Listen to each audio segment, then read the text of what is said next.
අද අපි කතා කරන්න බලාපොරොත්තු වෙන්නේ දන්ත ශල්‍ය ඒකකයක විශේෂයෙන්ම ඩෙන්ටල් චෙයා එකක් සහ ඒ අදාළ උපකරණ කොහොමද අපි එදිනෙදා ඒවා නඩත්තු කරගන්නේ කියන අපි කොයි විදිහටද පාවිච්චියට පෙර පාවිච්චියට පසු කොයි විදිහටද ඒවා නඩත්තු කරගන්නේ කියන කාරණාව.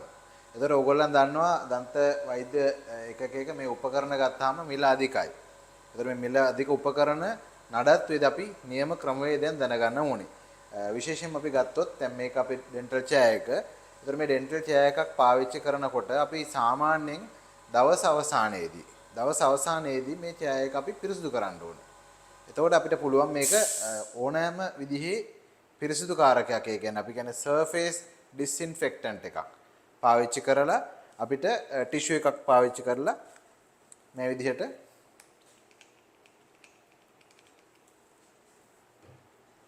මෙන්න මේ ආකාරයෙන් මේ හැම මතු පිටක්ම මේක කරන කෙනා ග්ලව්ස් පාවිච්චි කරාට කමක් නැහැ. මේ විදිහට පිරිසිදු කරගන්න හැම මතු පිටක්. මේක ඔබ ඒකකේ වැඩ කරන සහායකයා ලව්ව විශේෂයෙන් මේ මතු පිටවල් රෝගියා සමග ගැටෙන මතු පිටවල් සියල්ල මේ විදිහට පිරිසිදු කරගන්නට වෙනවා. මේ අත් අල්ලන තැන් ඒ වගේම මේ ඉඳ ගන්න සියල්ල කකුල් දක්වා මෙහෙම පිරිසිදු කරන්න වෙනවා. ඒ වගේම අපිට අපි වෛද්‍යවරයා විසින් අල්ලන තැන් විශේෂයෙන්ම මේ ආම් එක ඊළඟට මෙතන මේ කොටස අපි විශේෂයෙන් මොකද මේ දෙක මෙහෙම අල්ලන්නේ. ඒතර මේ දෙක අපි පිරිසිදු කරගන්න වෙනවා. ඒ වගේම මෙන්න මේ කොටස් අපි නිතර අල්ලන කොටස් පිරිසිදු කරන්න වෙනවා. ඒත් එක්ක අපි බඩු තියෙන මේ ට්‍රේ එක කොටසත් අපි හොඳින් අර පිරිසිදු කාරකේ යොදාගෙන හොඳට පිරිසිදු කරගන්නට ඕනේ. දවස් අවසානයේ මේ සියල්ල පිරිසිදු කරාට පස්සේ අපිට පුළුවන් පිරිසිදු කිරීමේ කටයුත්ත අවසන් කරන්නට. අපි දැන් චෙයා එක මේ කොටස් පිරිසිදු කරලා අවසానයි. ඊට පස්සේ අපිට පුළුවන් චෙයා එක දවස් අවසානයේ අපි මේ කතා කරන්නේ. චෙයා එක අපි උඩට උස්සන්න ඕන. දවස් අවසානයේ අනිවාර්යෙන් චෙයා එක පුළුවන් උඩටම උස්සන්න ඕනේ. මේ බෑක් රෙස්ට් එක ওই විදිහට තිබ්බට කමන්නේ. චෙයා එක උඩටම උස්ස ගන්න ඕනේ. මේ ට්‍රේ එක උස්සනකොට අපි හැම වෙලාවෙම මෙන්න මේ වැකියුම් බටන් එක පාවිච්චි කරන්න ඕන. මෙන්න මේ කොටස. මොකද ගොඩක් අය අපි දැකලා තියෙනවා මේ හැන්ඩල් එක අල්ලලා ඔහොම උස්සන්න try කරනවා. උස්සන්න උත්සාහ කරාට මේක හරි තදයි. අනික මේක හානිකර වෙනවා. ඒ නිසා මේ බටන් එක ඔබලා තමයි මේ උඩ ට්‍රේ එක හරි පහසුයි නිකම් මෙහා උඩට පහළට යනවා. ඒ නිසා මේ බටන් එක පාවිච්චි නොකර උස්සන්න එපා. අපි දැන් චෙයා එක උස්සමු ඉස්සල්ලා. උඩටම උස්සමු. මේ විදිහට ඔබට මෙතන පැනල් එක නැත්නම් ඇසිස්ටන්ට් සයිඩ් එකේ පැනල් එක පාවිච්චි කරලා ඔන්න උඩට උස්සලා අවසానයි. ඊට පස්සේ තමයි අපි චෙයා එක අනිත් පැත්තට ගිහිල්ලා මෙතන සිංක් එක තියෙනවා. අපිට සිංක් එකට හැමදාම දවස් අවසානයේ වතුර එකක් දාන්න ඕන හොඳට පිරෙන්න. චෙයා එක හොඳට විශ්සුවා. ඊට පස්සේ මේක පිරෙන්න වතුර එකක් දාන්න පුළුවන්. ඒකට ඕන අපිට පිරිසිදු කාර්යයක් ලයිසෝල් සවුලොන් වගේ දෙයක් එක්ක වුණත් දාන්න පුළුවන් වතුර එකක් පිරෙන්න. ඇයි එහෙම දාන්නේ? අපි ඔය ස්කේලින් කරන ඒවා, කෙල ගහන ඒවා, ඒ ටාටා කැලේ ඒවා ඔක්කොම මේකේ බ්ලොක් කරලා තියෙන්න පුළුවන්. ඒ කොටස් සේරම අර බට ඔක්කොම නැමිලා තියෙන චෙයා එක පල්ලෙහා තියෙනකොට. හැබැයි අපි දැන් මේක උස්සලා තියෙනකොට ওই බට ඔක්කොම කෙලින් අතර හැරෙනවා. එතකොට ලේසියෙන් අර රැඳිලා තියෙන සියලු අපද්‍රව්‍ය කොටස් ටික පිට් එකට යනවා. ඒ කියන්නේ අපේ අපද්‍රව්‍ය බැහැරෙන වල දක්වා ඒ සියලු අපද්‍රව්‍ය කොටස් ටික ගමන් කරනවා. ඒ නිසා චෙයා එක හොඳටම උස්සලා තමයි අපි වතුර දාන්නේ මෙන්න මේ විදිහට. එතකොට අපි වතුර මේ සිංක් එක නැත්නම් අපි ස්පිටූන් එක කියනවනේ අපි තේරෙන භාෂාවෙන් කෙල ගහන සිංක් එක නැත්නම් ස්පිටූන් එකට දානකොට ඔබ දන්නවා මෙන්න මෙතන තියෙන්නේ මේ ෆිල්ටර් එකක් අර කෙල ගහන කොටස් ගිහිල්ලා මේක නේද මේ බලන්න මේ ඔබට හොඳට පේනවා මේ රැඳිලා තියෙන්නේ මේ කුඩා කොටස් රැඳිලා තියෙන්නේ. ඒතර මේ කොටස් රැඳින්නේ මොකද මේවා ඇතුලෙන් ගියොත් මේක බ්ලොක් වෙන හින්දා. ඒතර අපි කරන්න මේක අරගෙන මේ පරිස්සමින් මේ මෙතන කූරක් වගේ තියෙන මේක අල්ලලා ගන්න අපිට. අරගෙන මේක බුරුසුවකින් පිරිසිදු කරලා එළියට අරගෙන තමයි නැවත මේක මෙතෙන්ට දාන්නේ. මම දැකලා තියෙනවා ගොඩක් අය මේකේ තියෙන ටික ආපහු මේකටම හලනවා. දවස් අවසානයේ. ඒ වැරද්ද කරන්න එපා. මේක ෆිල්ටර් එකක්. මේකේ තියෙන කොටස් රැඳෙන්න. අපි දැන් හිතමු පිරිසිදු කරා කියලා. පිරිසිදු කරලා නැවත මේකට සම්බන්ධ කරනවා. ඊට පස්සේ මෙන්න මේ විදිහට තියලා අපිට පුළුවන් අර වතුර එක දාන්න. වතුර එක දානකොට හොඳට පිරෙන්න මෙන්න මේ ආකාරයට ඔබට වතුර දෙක තුනක් වුණත් දාන්න පුළුවන්. ඒතර ඔබට පේනවා මේක ඉතා හොඳට වතුර බැහැලා යනවා. ඔබට තේරෙනවා වතුර බැහැලා යන්නේ නැහැ කියලා. ඒ කියන්නේ කොහේ හරි අතරමඟ බ්ලොක් වෙලා තියෙන්න පුළුවන්. ඔබට පුළුවන් මේ ලොකු බටේට පොඩි තට්ටුවක් දාන්න ඒ වෙලාවට. පහළට තියෙන ලොකු බටේ ඔබ දාන ඩ්‍රේනින් ලයින් එක යන බටේ ඒ බට තට්ටුවක් දැම්මත් ඒ වතුර ටික බැහැලා යනවා. ඒක එක කාරණාවක්. ඔතනදීම අපිට කතා කරන්න පුළුවන් තව කාරණාවක් තමයි චෑක සම්පූර්ණ ඉස්සුවට පස්සේ අපි මෙන්න මේ සක්ෂන් ලයින් එකටත් වතුර එකක් අදින්නටම වෙනවා. සක්ෂන් ලයින් එකට වතුර එකක් අදිනකොට ඇයි අපි අදින්නේ? මේ සක්ෂන් ලයින් එකෙත් අර මම කියපු කුඩා කොටස් අතරමඟ රැඳිලා තියෙන්න පුළුවන්. චෑක සම්පූර්ණ ඉස්සුවට පස්සේ මේ වගේ වතුර භාජනයකට අපිට ඒකටත් ඔබට පිරිසිදු කාරකයක් දාන්න පුළුවන්. ලයිසෝල්, සැවුලොන් වගේ දේවල් දාලා සක්ෂන් ලයින් එක මෙන්න මේ විදිහට අදින්න ඕන.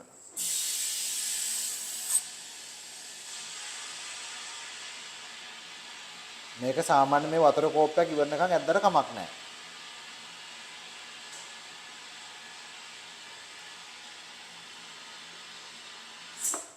ඊට පස්සේ තව කාරණාවක් තියෙනවා දැනගන්න. අපි දවස් අවසානයේ මේ චෑයකේ වැඩ අවසන් කරලා යනකොට මේ සක්ෂන් ලයින් එක සම්පූර්ණයෙන් හුලං යන විදිහට මේ සම්පූර්ණ පද්ධතියේ තියෙන හුලං ඉවත් වෙන විදිහට කම්ප්‍රෙෂර් එක ඕෆ් කරලා ඉවර වෙලා මෙන්න මෙහෙම ඇදලා උඩට ඇදලා තියලා හුලං ටික යවලා ඉන්න ඕන. ඔන්න ඔය විදිහට. සම්පූර්ණයෙන්ම මේකෙන් හුලං ඉවත් කරන්න ඕනේ. ගොඩාක් තැන්වල මම දැකලා තියෙනවා පහෝදා යනකොටත් ඒ හුලං පීඩනය ඇතුළේ. ඒ කියන්නේ ඒ පීඩනයත් එක්ක මේකේ තියෙන බට හැමතැනම ඒ බට ලීක් වෙන්න පුළුවන්. දවස් අවසානයේ මේකේ හුලං සම්පූර්ණයෙන්ම ඉවත් කරන්න ඕනේ. ඉවත් කළා තමයි අපි සායනයේ වැඩ අවසන් කරන්නේ. මේ කරලා තියෙන විදිහට පොඩ්ඩක් මේක උස්සලා රඳවලා තිබ්බහම ඔබට වැඩක් කරගන්න පුළුවන්. මේ තියෙන හුලං ඔක්කොම ටික මේකෙන් ඉවත් වෙලා යනවා. එතකොට දැන් hand pieces ගැන අපි කතා කරනකොට දැන් මේ hand pieces කොයි විදිහටද පාවිච්චි කරන එක දැන් බලමු. ඉතා වැදගත්ම කොටසක් මේ dental chair එකේ. එතකොට මෙතන 3-way tap එක තියෙනවා. air rotor hand piece එක slow speed එක. තව air rotor එකක් තියෙන්න පුළුවන්. එතකොට මේ hand piece වල විශේෂම කාරණාව තමයි මේ hand piece oil කරන එක දැනගන්නට ඕනේ. පිරිසිදු කරන හැටි දැනගන්න ඕනේ. ඊළඟට මේවා පරිස්සම් කරන්න කොහොමද කියලා. විශේෂයෙන් මේ hand piece ඔබ දන්නවා මෙහෙම ගන්නකොට ලෙස්සන්න පුළුවන්, තදර තියෙන්න පුළුවන්. මේ hand piece එක බිම වැටෙන්න පුළුවන්. මේක ඉතා වටින උපකරණයක්. මේක කිසිසේත්ම වට ගන්න බෑ. එක වතාවක් බිම වැටීම පවා මේක නැවත ප්‍රයෝජනට ගන්න බැරි විදිහට හානි වෙන්නට පුළුවන්. ඒ නිසා මේක පරිස්සමෙන් හැම වෙලාවෙම බොහොම හොඳින් අල්ලලා තමයි මේ සොකට් එකට දාන්නෙත් අපි අතුලට ගන්නෙත්. එතකොට hand pieces වලින් අපි මේ air rotor එක ගත්තාම අපි කියන්නේ මේ වැඩි වේගෙන් කරගෙන hand piece එක නිතර පාවිච්චි කරන එක. මේකේ පිටිපස්සේ පියනක් තියෙනවා. මේ පිටිපස්සේ සාමාන්‍යයෙන් මේ පිටිපස්සේ පියනක් තියෙනවා. සමහර තැන්වලදී අපි දැකලා තියෙනවා මේ පියන පිරිසිදු කරනකොට හෝ වැඩ කරනකොට ගැලවිලා යනවා. අපි දන්නේ නැහැ මේ ඉතා කුඩා පියනක්. හැබැයි මේ පියන නැතුව වැඩ කරනකොට මේ උපකරණය ඩැමේජ් වෙනවා. ඒ නිසා මේ පියන නිතර පරීක්ෂා කරන්න. මේ පියන බුරුල්ලා තිබුණොත් අපිට තද කරන්න උපකරණයක් මේ hand piece එකේ න box එක ඇතුලේ තියෙන චූටි key එකක්. ඒ key එකෙන් මේක තද කරගන්න පුළුවන්. ඒක එක කාරණාවක්. ඊළඟට මේ slow speed එක ගත්තාම slow speed hand piece එකේ ඔබ දකිනවා මෙන්න මේ කොටස. මෙතන තියෙනවා පොඩි thread තියෙන කෑල්ලක්. හොඳට බලන්න මේ කොටස. මේක වැඩ කරනකොට මෙන්න මේ විදිහට ක්‍රමයෙන් බුරුල් වෙනවා. පොඩ්ඩක් ඈත් වෙනවා. මෙන්න මේ කොටස. මම දැන් මට මේක පුළුවන් කොහොම ගලවලා ගන්න එළියට. මම පෞද්ගලිකව නම් මේකේ සාමාන්‍ය මෙන්න මෙතනින් ඔයිල් කරනවා. ඒක ඒ වුණාට ඔබට හුරුවක් නැත්තම් කරන්න එපා. මේ වීල් හරියට සෙට් වුනේ නැත්තම් ගැටලුවක් වෙනවා. ඉතින් මෙහෙම පොඩ්ඩක් බුරුල්ලා තිබුණත් මෙතනින් පොඩි අමුතු සද්දයක් එනවා. මේ වීල් සේරම ඩැමේජ් වෙනවා. ඔබ විනාඩියක් විතර පෙඩල් කරොත් එහෙම මේ සම්පූර්ණ වීල් ටික ඩැමේජ් වෙලා යනවා. ඒ නිසා හැම වෙලාවෙම මේ මෙතන තියෙන මෙන්න මේ කරකවන කොටස තද කරන්න පුරුදු වෙන්න. ඔබ ස්කේලින් කරනවා නැත්නම් පොලිෂ් කරනවා වගේ වැඩවලදී මේක බුරුල් වෙනවම. ඒක අපි හිතලා කරන එකක් නෙවෙයි, නිකම්ම සිද්ධ වෙන දෙයක් කාලයක් යනකොට. ඒ නිසා මේක නිතර මේ නට් එක තද කරලා තියාගන්න, ඒක වග බලා ගන්න. නැත්නම් මේ වීල් ඩැමේජ් වෙලා අපිට මේ hand piece එක පාවිච්චි කරන්න බැරුව යනවා. දැන් අපි hand piece දවස් අවසානයේ ඔයිල් කරන්න ඕනේ. ඔයිල් කරන්න කලින් පිරිසිදු කරන්න වෙනවා. දැන් මේක සම්මත ක්‍රමයේ ඕගොල්ලන් දන්නවා. මේක පිරිසිදු කරලා ඔටෝක්ලේව් එකට දාලා ඔයිල් කරන්න. මම ඒ ගැන කතා කරන්න යන්නේ නැහැ. මෙතනදී විශේෂයෙන් පිරිසිදු කරන හැටි තමයි කතා කරන්නේ. hand piece එකක් අපි අනිවාර්යයෙන්ම සබන් යොදා පිරිසිදු කරන්න ඕනේ. මෙන්න මේ ආකාර සබන් කෑල්ලකින් සබන් ටිකක් අරන් ඔබට සාමාන්‍ය බුරුසුවක් ගන්න පුළුවන් දත් මදින. හැබැයි hand piece එක ටැප් එකට අල්ලනකොට hand piece එක අපි අල්ලන්නේ මෙන්න මේ විදිහට මේ සිදුරු ටික යටට හිට මේකට මේකට වතුර යන්න බෑ. යටට යන විදිහට මෙන්න මෙහෙම අල්ලන්න පුළුවන් කිසිසේත් මේකට බිය වෙන්න එපා. හොඳට ගලා යන වතුරට අල්ලලා මෙන්න මෙහෙම හොඳට හැම මතු පිටක්ම හොඳට පිරිසුදු වෙන විදිහට මොකද මේකේ ඩස්ට් එක රැඳිලා තියෙන්න පුළුවන්, කෙල රැඳිලා තියෙන්න පුළුවන්. ඒ සේර මේ ආකාරයට පරිස්සමින් වට ගන්න නැතුව බොහෝම පරිස්සමින් හොඳට මෙහෙම මෙන්න මේ එතන දක්වා කරා නම් ඇති මේ විදිහට පිරිසුදු කරන්න පුළුවන්. ඊට පස්සේ මේක හොඳින් සෝදලා අපිට ඔයිල් කරන අවස්ථාව දක්වා යන්න පුළුවන්. ඊළඟට එයාරෝට එක වගේම තමයි ස්ලෝ ස්පීඩ් හෑන්ඩ් පීස් එකත් අපිට පුළුවන් ඒ ආකාරයටම පිරිසුදු කරගන්න. විශේෂයෙන් මේක ස්කේලින් කරාම එහෙම අපිට මේකේ අර ස්කේලින් පවුඩර් එකේ පමිස් ඊටාම හානිකරයි.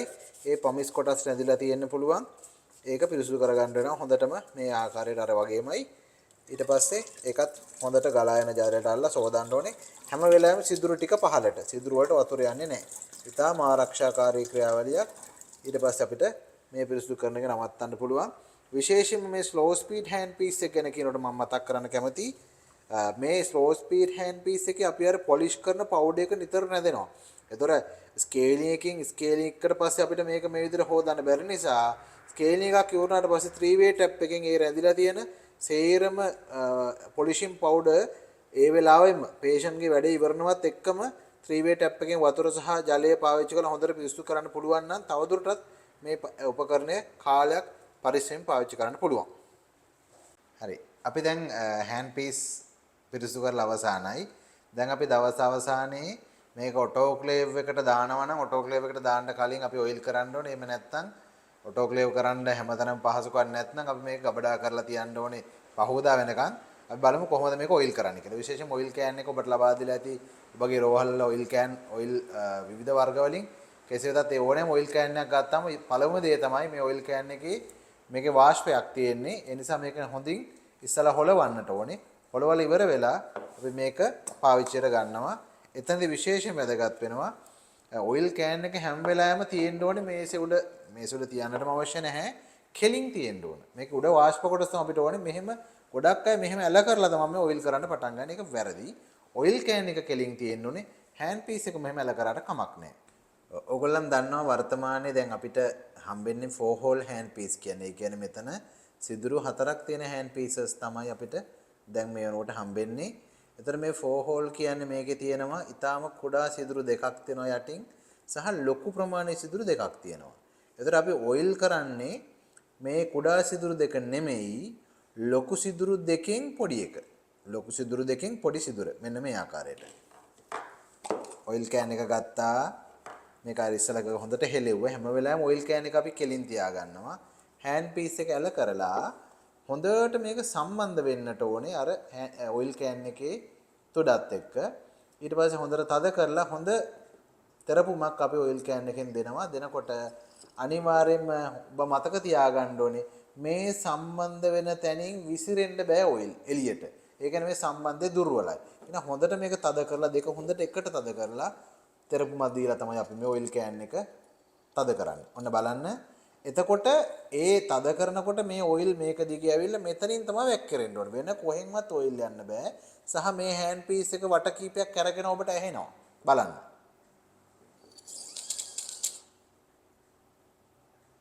ඒක තමයි ක්‍රමය. එතන මෙතනින් තමයි මේ ඔයිල් වැක්කිරෙන්නේ. එතන මේ වැක්කිරෙන ඔයිල් වැඩිපුර ටිකක් තියෙනවා. ඒක අපිට මේ විදිහට භාජනයක මේ අතට දාලා තියලා පහවදාට පාවිච්චියට ගන්න පුළුවන්. හැබැයි මෙතනදී මත දෙක තුනක් තියෙනවා. සමහර අය කියනවා මේ හෑන්ඩ් පීස් එක අනිත් පැත්ත හරවලා තියන්න කියලා. ඉතින් මගේ නම් අදහස මේ ස්ටෑන්ඩඩ් එකක් තියෙනවා. මේක මෙහෙම තිබ්බට කමන්නේ. මොකද දවස් 30 මේක ඔයිල් වල පෙඟිලා තියෙන පහවදාට හැබැයි මේ හෑන්ඩ් පීස් එක අරගෙන නැවත ඡායකට සම්බන්ධ කරලා රන් කරවන්න ඕනේ විනාඩියක් විතර වැඩිපුර තියෙන ඔයිල් ටික ඉවත් වෙලා යන්න. මොකද ඔය ඔයිල් කියන එක ඩෙන්ටල් ඡායකේ හෑන්ඩ් පීස් එක සම්බන්ධ කරන බටේට හානි කරයි. ඒ බටේ කර වෙන්න බලනවා. ඒ නිසා ඔයිල් සාමාන්‍යයෙන් නැතුව තමයි අපි සම්බන්ධ කරන්න ඕනේ. දවසක් යනකොට මේකෙන් වාෂ් වෙලා යනවා. අනිත් අපි ගත්තාම ස්ලෝ ස්පීඩ් හෑන්ඩ් පීස් එකත් ඒ විදිහමයි. ඒකෙත් අර ලොකු සිදුරු දෙකෙන් මැද සිදුරට තමයි ඒකෙත් අපි ඔයිල් කරන්නේ මෙන්න මේ විදිහට. හැබැයි එතනදි විශේෂත්වයක් තියෙනවා. මේ මෝටර කොටස කරාට පස්සේ මේ අපි කියන්නේ උඩ කොටස මෙන්න මෙහෙම ගලව ගත්තාම ඔබට වෙන මේ කොටසට අපිට මේ විදිහට කරන්න බෑ ඔයිල් කරන එක. ඒකට අනිවාර්යෙන් අපි පාවිච්චි කරන්න ඕනේ මෙතනට කළු පාට බැරල් එකක් තියෙනවා. ඒ බැරල් එකෙන් තමයි මේ ඔයිල් කිරීම කරන්නේ. දැන් හෑන්ඩ් පීස් එක ඔයිල් කරාට පස්සේ ඒ ඔයිල් සේරම වැඩිපුර ඔයිල් ගොඩක් ඕකේ තියෙනවා. හොඳට ඔයිල් කරන්න ඕනේ. අනිවාර්යෙන්ම ඔයිල් කරනකොට ඔයගොල්ලෝ දැනගන්න ඕනේ සාමාන්‍යයෙන් අපි දවස් අවසානයේ තමයි ඔයිල් කරන්න කියන්නේ. හැබැයි ඔබට එන රෝගීන් ප්‍රමාණය වැඩි නම් රෝගීන් සාමාන්‍ය 20ක් 25ක් අපි කියන්නේ රෙස්ටොරේෂන් ගොඩාක් ඔය දත් පිරවීම වගේ 20ක් 25ක් වත් කරාට පස්සේ ඔයිල් කරන්න පුළුවන් නම් ගොඩක්ම හොඳයි. එහෙම නැත්නම් දවස් අවසානයේ සාමාන්‍ය අපිට එන්නේ 20ක් 25ක් 30ක් වගේනේ. ඒක එකවරක් කරන්න ඇති. ඒකේදර දාන ඔයිල් ටික මේ බටේ දිගේ ගිහිල්ලා මේකේ දැන් ඔය සිස්ටම් එකට යන්න කලින් එකතු වෙන තැනක් තියෙනවා. ඕගොල්ලෝ මේක දැකලා තියෙනවද දන්නේ මේ ට්‍රේ එකේ යට තියෙන පොඩි මේ වගේ අරින පොඩි බම්බුවක් වගේ කෑල්ලක්. මේක ඉතා සරලව කාලයකට සැරයක් මේ විදිහට කරකවලා ගලව ගන්න පුළුවන්. මේ තියෙන්නේ. ඒක ඇතුලේ තියෙනවා ස්පොන්ජ් කෑල්ලක්. මෙන්න මේ ස්පොන්ජ් එකට තමයි ඔය වැඩිපුර එන ඔයිල් සේරම එකතු වෙන්නේ. ඒතර මේ ස්පොන්ජ් කෑල්ල කළු වෙලා තිබුණොත් එහෙම නැත්නම් මේක දුර්වර්ණ වෙලා මේකේ ඔයිල් ගොඩාක් ඇඳලා තියෙනවනේ මේ පොඩි ඕනෑම ස්පොන්ජ් කෑල්ලක් ඕගොල්ලන්ට චුකුඩා කොටසක් අරගෙන මේකට නැවත දාලා ආයේ සම්බන්ධ කරන්න පුළුවන්. මොකද ස්පොන්ජ් කෑල්ල නැත්නම් මේකේ ඔයිල් පිරලා මේක ඔයිල් සම්ප් එක කියලා අපි කියන්නේ. ඔයිල් ගොඩක් පිරලා තිබුණොත් මේකෙන් අර පිරිසිදු වීම වෙන්නේ නැති නිසා කාලයකට සැරයක් මාස 5කට සැරයක් නිතර ඕනේ නැහැ. ඔබට මේක ගලවලා චෙක් කරන්න පුළුවන්. ඊළඟ එක තමයි ඔයගොල්ලෝ දන්නවා අපේ තියෙන ස්කේලින් මැෂින් එක. ඊටාම වටින උපකරණයක්, ගොඩක් කාර්යබහුල උපකරණයක්. මේකෙදි මේ අපි නිතර දකින දෙයක් තමයි මේ ස්කේලින් මැෂින් එකේ හෑන්ඩ් පීස් එක මේක කේබල් එක. මෙන්න මේ හෑන්ඩ් පීස් එක සහ කේබල් එක සම්බන්ධ කරන තැන නැමෙනවා. මේක නැමිලා මෙතනින් නිතර කැඩිලා අපිට එනවා අලුත් වැඩියාවලට. ඒකට හේතුව තමයි අපි රෝගියෙක් පරීක්ෂා කරන තර රෝගියාගේ ස්කේලින්යක් කරනකොට මෙන්න මෙහෙම තමයි ස්කේලින් මැෂින් එක අල්ලන්නේ. එතකොට අපිට වෙන මේ වයර් එක මෙතනින් නැමෙනවා සහ මේ ස්කේලින් කරනකොට මේකේ වතුර තියෙනවා. මේක ඇතුලේ වතුර ප්‍රෙෂර් එකට වැඩ කරන්නේ. මේ වතුර නිසා මේක තවත් බර වැඩි. එතකොට මේක තවත් නැමෙනවා. ඒ නිසා ඒක වළක්වා ගන්න ඉතා සරල උපක්‍රමයක් තමයි අපිට පුළුවන් මේ වයර් එක මෙන්න මෙහෙම කර උඩින් දාගෙන ස්කේලින් කරන්න. කිසිම බරක් මෙතෙන්ට දෙන්නේ නැමෙන්නෙත් නැහැ. සෑහෙන කාලයක් මෙතන හානි වෙන්නේ නැතුව ඔබට ස්කේලින් මැෂින් එක පාවිච්චි කරන්න පුළුවන්. ඒක ඉතා වටින නැත්තම් මෙතනින් එන මේ කුඩා බට දෙකක් මෙතනින් එන්නේ. ඒ දෙක හානි වුණොත් එක්ක ඔබට මේ කේබල් එක රිප්ලේස් කරන්න වෙනවා. නැත්තම් සමහරවිට ඔබට මේ උපකරණ අලුතෙන් මිලදී ගන්න වෙනවා. ඒ නිසා ඒක ඉතා හොඳ උපක්‍රමශීලී වැඩක්. ඒක පාවිච්චි කරන විදිහක් තමයි මම කියලා දුන්නේ. ඊගාව කාරණාව තමයි මේ වතුර බෝතලේ. මේක විවිධ තැන්වල වෙනස් වෙන්න පුළුවන්. සමහර තැන්වල අපි දකිනවා කෙලින්ම සාමාන්‍ය ජල සැපයුම ඔස්සේ කෙලින්ම චෑයකට සම්බන්ධතාවය දීලා තියෙනවා. සාමාන්‍යයෙන් ගොඩක් තැන්වල මේ බෝතලේ හරහා තමයි යන්නේ. ඔබට ලැබෙන ජල සැපයුම හොඳ එකක් නම් සාමාන්‍ය වෝටර් බෝඩ් එකේ ජල සැපයුම නම් කිසිම ගැටලුවක් නැහැ. ඩිරෙක්ට් සප්ලයි එක දෙන්න පුළුවන්. එහෙම නැත්නම් මේ බෝතලේ හරහා යනවා ඔබට මේ බෝතලේ අපි එකක් පුරව ගන්නට ඕනේ මේක ගලවන්නට ඕනේ. විශේෂයෙන්ම මෙතන වෙන සිද්ධියක් තමයි මේ බෝතලේ ඔබගේ ආයතනයේ ඔබගේ ක්ලිනික් එකේ මේක ගලවනකොට සහ හයි කරනකොට බලාගන්න මේක අනිවාර්යෙන් තනි අතින් ගලවන්න යන්න එපා. මේක මේ මොකද මෙතන ත්‍රෙඩ් තියෙන එක එහෙනම් මේ හැම වෙලාවෙම බෝතලේ අත් දෙකෙන්ම අර එක ආකාරයකට එහෙට මෙහෙට නැමෙන්නේ නැති වෙන කෙලිම පහලට තමයි බෝතලේ කරකවලා අපි ගලව ගන්න. මෙන්න මේ විදිහට බලන්න හරි පහසුයි මේක තනි අතින් ගලවනට ඊට පස්සේ මේ ගලවලා අපිට එළියට ගන්න පුළුවන්. මේක එළියට ගත්තාම අපිට පේනවා මෙතන තියෙන ත්‍රෙඩ් ටිකක් මේ ත්‍රෙඩ් හරියටම ආයි වැටෙන්නටත් ඕනේ. ගොඩාක් වෙලාවට මම දැකලා තියෙනවා මේ ත්‍රෙඩ් පිට ඒ කියන්නේ අපි කියන්නේ පිටපොට යනවා කියලා. එහෙම දැම්මහම මේ ත්‍රෙඩ් හානි වෙනවා. ඊට පස්සේ මොකද වෙන්නේ මෙතනින් එයා ලීක් වෙන්න ගන්නවා. ඒ කියන්නේ වාතය එළියට යන්න ගත්තාම මේ වැඩේ හරියට කෙරෙන්නේ නැහැ. ඊළඟ මේ බෝතලේ පුරවනකොට වතුර සමහර අය මේ බෝතලේ කට කපලා මෙතෙන්ටම පුරවනවා. වැරදි. මේ බෝතලේ සාමාන්‍යයෙන් උඩ ඉඳන් අඟල් 3-4කවත් හිස් කොටසක් තියෙන්න ඕනේ අනිවාර්යයෙන්ම. ඒ හිස් කොටස තියෙන තව කියන්නේ මෙතන ඉඳන් බෝතලේ මෙන්න මේ මට්ටමට වගේ. මම ඇඟිල්ල තියාගෙන ඉන්න මට්ටමට වගේ වතුර පිරෙවන නැති මේ උඩ කොටස අනිවාර්යයෙන්ම හිස් තියෙන්න ඕනේ. අපි දැන් බලමු කොහොමද සම්බන්ධ කරන්න කියලා. මෙහෙම බටේ ඇතුළට දාලා මේක සම්බන්ධ කරන ඔබට පේනවා ඔබ අනිවාර්යයෙන් මේ ත්‍රෙඩ් වලට හොඳට වැටෙන්නට ඕනේ. බටේ මේ බෝතලේ හැම වෙලාවෙම හරි කෙලින්. බෝතලේ මෙහෙට ඇල කරලා තියාගන්න. හරි කෙලින් තමයි බෝතලේ එකත් අත් දෙකම පාවිච්චි කරන්න. පේනවනේ මේ අත් දෙකම පාවිච්චි කරලා අපි සාමාන්‍ය ඇණයක් තද කරන විදිහට තමයි මේක තද කරන්නේ. දැන් ඔන්න මේ පැත්තට ගැලෙව්වනේ. දැන් මේ පැත්ත තමයි තද කරන්නේ අපි. ලොකු බරක් දෙන්නේ නැහැ. ඔහම දැන් ඔන්න ටිකක් ඇල්ලුවාට පස්සේ අපිට අත් දෙකේ හොඳට ඉතා පහසුවෙන් මේක තද කරගන්න පුළුවන්. හැබැයි මේක යම් මට්ටමකට යනකොට ඔබට තේරෙනවා මේක තද වෙනවා කියලා. එතන තව චුට්ටක් තද කරන වැරෙන්න ගොඩාක් මේක ලොකු ආයාසයක් දා තද කරන්න එපා. ඒ වුණොත් මේකේ පොට යනවා. ඊට පස්සේ ඔබට තේරෙනවා මේක දාලා ඔබට අර වෑල් එක ඔන් කරන්න පුළුවන්. ඔබ දන්න වෑල් එකක් තියෙනවා හැබැයි ඒ වෑල් එක ඔන් කරනකොට මෙතනින් හුලං ලීක් වෙන්නේ නැහැ කියන්නේ සම්බන්ධතාවය ප්‍රමාණවත්. වතුර බෝතලයට අපි වතුර පුරවන්න ගලවන්න කලින් මේ ඔබ දන්නවා මේ තියෙන්නේ වෑල් එක. මේකේ හුලං අපි ඕෆ් කරන්න ඕනේ. හුලං ඕෆ් කරලා තමයි අපි සාමාන්‍යයෙන් මේකේ වතුර ගලවන්න කලින් මේක මේ තියෙන හොලම් පිරෙන අවස්ථාව ඕපන් කියන්නේ. දැන් ඔබට ඇහෙනවා සද්දේ පිරෙනවා. මෙන්න මේ ක්ලෝස් කියන පැත්ත. ඔන්න ඔහම මේක එක පැත්තකට දැම්මම ඔබට ක්ලෝස් කියන පැත්තට දැම්මම මේකෙන් හුලං ඉවත් වෙනවා. ඊට පස්සේ අපිට බෝතලේ ගලවන්නට පුළුවන්. බෝතලේ හරියට සම්බන්ධ කරලා පස්සේ අපිට පුළුවන් මේ අනිත් පැත්තට දාලා හුලම් පුරවන්න. ඔබට ඇහෙනවා පිරෙන සද්දේ. දැන් පිරිලා අවසන් වුණාම ආයෙ ලීක් වෙන සද්දයක් ඇහෙන්න බෑ. ඒ කියන්නේ ඔබ හොඳ ආකාරයට බෝතලේ නිවැරදිව සම්බන්ධ කරලා තියෙනවා. ඒක එක කාරණාවක්.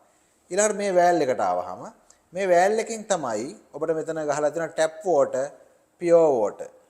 Tap water pure water. ඒ කියන්නේ ටැප් වෝටර් එකට යනවා කියන්නේ මේක මේ පේන බටන් එක ඔබට දැක්කාම මේක එළියට ඇදලා තියෙන්නේ.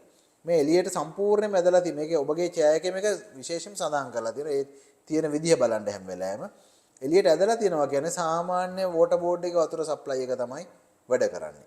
එතකොට ඇත්තටම එහෙම කරන අවස්ථාවේදී මේක ඔබට අවශ්‍ය වෙන්නේ නැහැ. ඒක ඔබට හුලං යවලා තියන්න පුළුවන්. හැබැයි ඔබ මේක ඇතුළට දානවා නම් මෙන්න මේ ආකාරයට. ඇතුළට දැම්මොත් ඔබට වෙනවා පියෝර් වෝටර්. ඒ කියන්නේ අපිට ඕන කරන්නේ බෝතලේ වතුර. ඒ බෝතලේ වතුර ගන්න වෙලාවට නම් අනිවාර්යෙන් මේ වෑල් එක ඇරලා තියන්නට ඕනේ. ඔන්න ඔය විදිහට තමයි මේ දෙක අපි ඔපරේට් කරගන්නේ. මේක හරියට කරන්න මේක ඕෆ් කරන්න තු බෝතලේ ගලවන්න යන්න එපා. මොකද අධික පීඩනයක තියෙන්නේ. බෝතලේ විසි වෙන්න පුළුවන්, වැටෙන්න පුළුවන්, හානි වෙන්න පුළුවන්. මීට අමතර කාරණා තමයි ඔබ දන්නවා පේෂන්ට් දැන් විශේෂයෙන්ම කාන්තාව ඔබගේ ක්ලිනික් එකට ආවහම කාන්තාව ගොඩාක් අයගේ කොණ්ඩ කටු තියෙනවා. දැන් මේ සහායකයාට පුළුවන් මේක දැනුම් දෙන්න ලොකු කොණ්ඩ කටු තියෙනවා නම් ඔළුව තියන්න කලින් කොණ්ඩ කට්ට ගලවන්න කියන්නේ මොකද හෙඩ් රෙස්ට් එකේ කුෂන් එක බොහෝ තැන්වල ඩැමේජ් වෙලා තියෙනවා. මොකද කොණ්ඩ කටු ඇනෙනවා. ඒ නිසා ඒක මතක තියාගන්න. ඊළඟ එක තමයි මේ අපි ඉඳගන්න සීට් එක කොටස. මේක සීට් එක කියලා අපි කියන්නේ. මෙන්න මේ ට්‍රේ එක නිතර ගිහිල්ලා වදිනවා මෙතන. මේ වදින තැනත් හානි වෙනවා. ඩැමේජ් නිසා මේක වදින්න නැති වෙන්න හැම වෙලාවෙම ට්‍රේ එක චුට්ටක් ඈත් කරලා තියාගන්නවා නම් හොඳයි. මොකද ඔබ දන්නවා රෙක්ස් මේ කුෂන් එක තැනකින් පොඩ්ඩක් හරි ඉරුණොත් දිගටම ඒ කොටස හානි වෙන්න පුළුවන්. ඊළඟට මේ ට්‍රේ එක ගත්තාම මේ ට්‍රේ එක අපි දැකලා තියෙනවා සමහර තැන්වල මේ ට්‍රේ එක කඩාගෙන වැටිලා. පස්සේ මේක ආපස්සට බැලුවාම මේ වගේ අපි ගාව තියෙන මිරර් ප්‍රෝබ් අපි ගාව තියෙන ප්ලාස්ටික් ෆිල් ඔක්කොම ලොකු ප්‍රමාණයක් මේ ට්‍රේ එක උඩ අපි පහසුවට ගන්න ලේසි නිසා මේක උඩ තියලා දෙනවා. ඇත්තට මේක සිදු නොකළ යුතු දෙයක්. මොකද මෙච්චර බරක් මේ ට්‍රේ එකට දරා ගන්න බෑ. මේ ට්‍රේ එක උඩ තියන්නේ අදාළ රෝගියා පරීක්ෂා කිරීම සඳහා ගන්න කිඩ්නි ට්‍රේ එක පමණයි. ඒ නිසා මේක උඩ කොටන්, බෝතල්, ඉන්ස්ට්‍රුමන්ට් මොනවත් මේක උඩ බරක් තියන්න එපා. මේක අනිවාර්යෙන් සැහැල්ලුවෙන් තියෙන්න ඕනේ කොටසක්. ඊට පස්සේ අපිට තව ඉතා වැදගත් කාරණාවක් තියෙනවා. ඔබ අපි හෑන්ඩ් පීස් පිරිසුදු කරන හැටි කතා කරා, ඔයිල් කරා. හෑන්ඩ් පීස් එකක ආයු කාලය තීරණය කරන තව ඉතා වැදගත් සාධකයක් ඔබ දන්නවා මොකද්ද? කම්ප්‍රෙෂර් එකෙන් හෑන්ඩ් පීස් එකට ලබා දෙන පීඩනය, ප්‍රෙෂර් එක. ඒ ප්‍රෙෂර් එක අනිවාර්යෙන් අපි මොනිටර් කරන්න ඕනේ. ගොඩක් තැන්වල අපි දැකලා තියෙනවා මේ ප්‍රෙෂර් එක ගොඩක් වැඩි.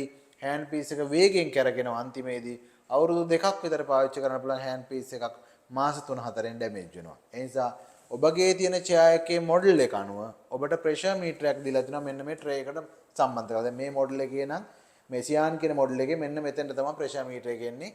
ඒ ප්‍රෙෂර් මීටර එක බලාගෙන ඔබට පුළුවන් ප්‍රෙෂර් එක ඇඩ්ජස්ට් කරන්න. සාමාන්‍යයෙන් මේක කලර් කෝඩ් කරලා එනවා. රතු, සුදු, කොළ නැත්නම් රතු කහ විදිහට. ඒතර කොළ සීමාවේ තමයි තියෙන්න ඕනේ. නැත්නම් අපි කියනවා බාර් දෙකක් වගේ ආසන්නයේ තියෙනවා. දැන් මේකේ නම් හරි මැදට මේක පිටින් ඔබට මේක ඔබට ඇත්තටම වඩා හොඳ නම් ඔබට ඉන්ටර්නෙට් එකේ මේක ගහලා බලන්න මේ මොඩල් එකට අදාළ ප්‍රෙෂර් මීටරේ කොච්චරක් තියෙන්න ඕනද කියලා හෑන්ඩ් පීස් එක සම්බන්ධ කරලා පෙඩල් කරලා يعني පාගලා බලන්න මේ කටුව කොතෙන්ට එනවද කියලා. කටුව අනිවාර්යයෙන්ම નિયમિત සීමාවේ තිබිය යුතුමයි. අඩු වුණොත් මොකද වෙන්නේ? හෑන්ඩ් පීස් එක කැපෙන්නේ නැහැ.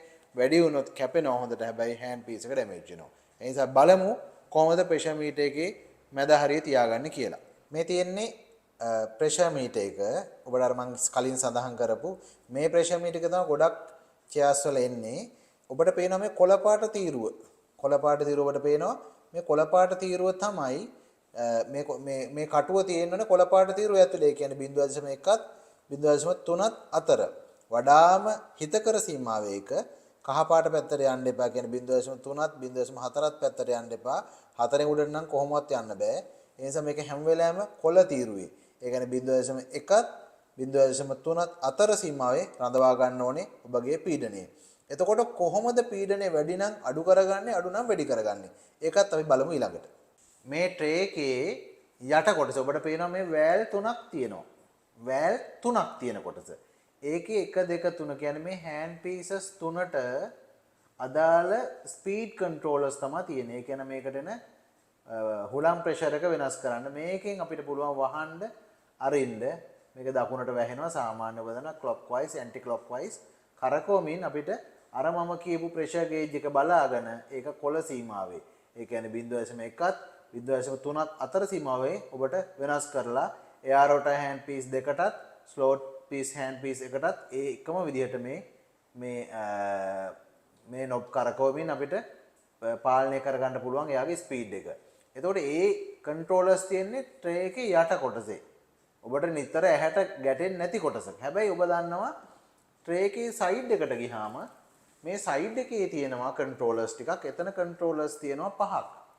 මේ කන්ට්‍රෝලර්ස් වලින් කරන්නේ අර හෑන්ඩ් පීස් එකට එන වතුර සාමාන්‍යයෙන් වතුර වතුර ප්‍රමාණය කන්ට්‍රෝල් කරන එකත් වතුර විදින ස්වරූපය. ඒ කියන්නේ වතුර ස්ට්‍රීම් එකක් විදිහට නැත්නම් ස්ප්‍රේ එකක් විදිහට. අන්න ඒ කන්ට්‍රෝලර්ස් තමයි මෙතන තියෙන. ඒක ඔබට මේක සඳහන් කරලා තියෙනවා. කියවලා බලලා ඔබට ඒක අඩු වැඩි කරගන්නට හැකියාව තියෙනවා. ඊළඟට තමයි අපි දැන් දවස් අවසානයේ මේකේ සක්ෂන් ලයින් එක උඩට උස්සලා අපි මේකේ තියෙන සේරම හුලන් ටික අයින් කරනවා. පුරුද්දක් විදිහට.